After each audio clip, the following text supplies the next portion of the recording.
झाला केला नाही म्हटलं, झाला केला नाही म्हटलं. उपदेश तर सगळेजण करत असतात, बोध हा सगळेजण करत असतात. मग ह्याच्या सहाही ज्याच्याकडून ज्याच्यामध्ये नमलेले आहेत, नम्र झालेले आहेत, तर त्याला म्हणतात साधू. साधू कोणाला म्हणावं? साधू म्हणावे कोणाशी? जो भोगी परनारीशी, भोगुनिया चारिणारी, पाचवीची इच्छा करी. पाचवीशी भोगू गेला तो तिच्या पोटी समावला.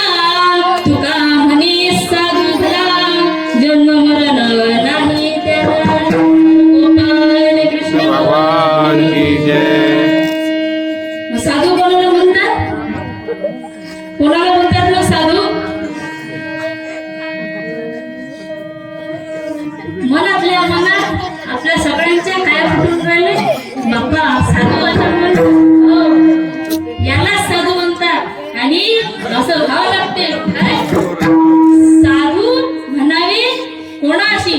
जो भोगी नित्य, नित्य म्हणजे नेहमी, परनारीशी आणि भोगुनिया चारी नारी. मग ह्या चारी नारी कोणत्या? नारी चारी नारी ह्या अवस्था आहेत देहाच्या. ह्या चारी नारी, नारी नारी हा जो शब्द हा स्त्रीलिंग वाचक आहे, म्हणून नारी या शब्द हा या देहाशी निगडित आहे. कारण हा देह माता प्रकृतीपासून तयार झालेला आहे, अष्टधा प्रकृतीपासून, म्हणून याला हा स्त्रीलिंग आहे. आणि या देहाच्या चार अवस्था आहे, जागृत, स्वप्न आणि सुषुप्ती. या चार अवस्था आहे. बाबू शांत बस. गोपाल कृष्ण भगवान की. या ज्या चार अवस्था आहेत त्यामधली तीन अवस्था सगळेजण भोगतात. जसं आपण सगळेजण बसलेला आहेत, बोलत आहात, ही झाली जागृत अवस्था.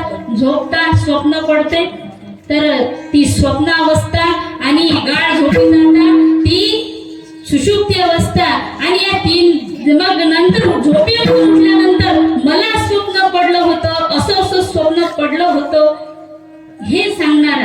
हे काय? मग महाराज जर आपण जर झोपलो होतो तर मग तो पाहणारा कोण होता? तो पाहणारा कोण होता? ते स्वप्न.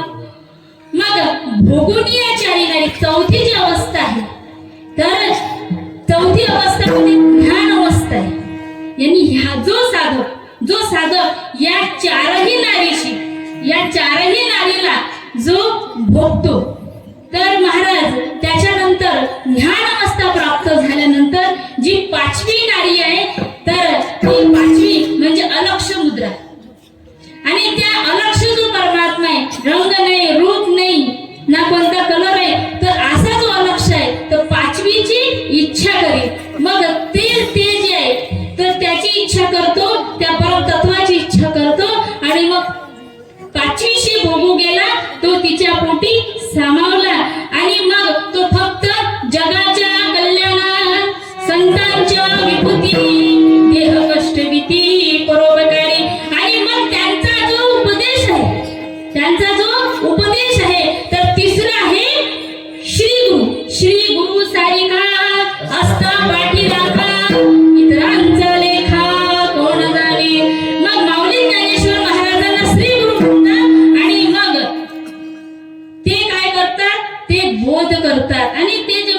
करतात तर तेव्हा तो ज्याला होतो केलेला सारखाच आहे, माऊलींनी सगळ्यांना बोध केलेला सारखाच आहे, पण त्या त्या व्यक्तीच्या पात्रतेवरती अवलंबून आहे की त्याला बोध होतो काय, आणि ज्याला बोध झाला तो नुरोनिया ठेला. जसं पहिले जे आंब्याचं लोणचं आहे, पहिल्यांदा काय असते, आंबट असते, मुरल्यानंतर छान लागते नाही का, ते मुरल्यानंतर लोणचं चांगलं लागते, ते निंबूचं लोणचं, आंब्याचं लोणचं, करवंदाचं लोणचं, जिभेला पाणी आलं, मुरल्यानंतर ते चांगलं लागतं. टिकली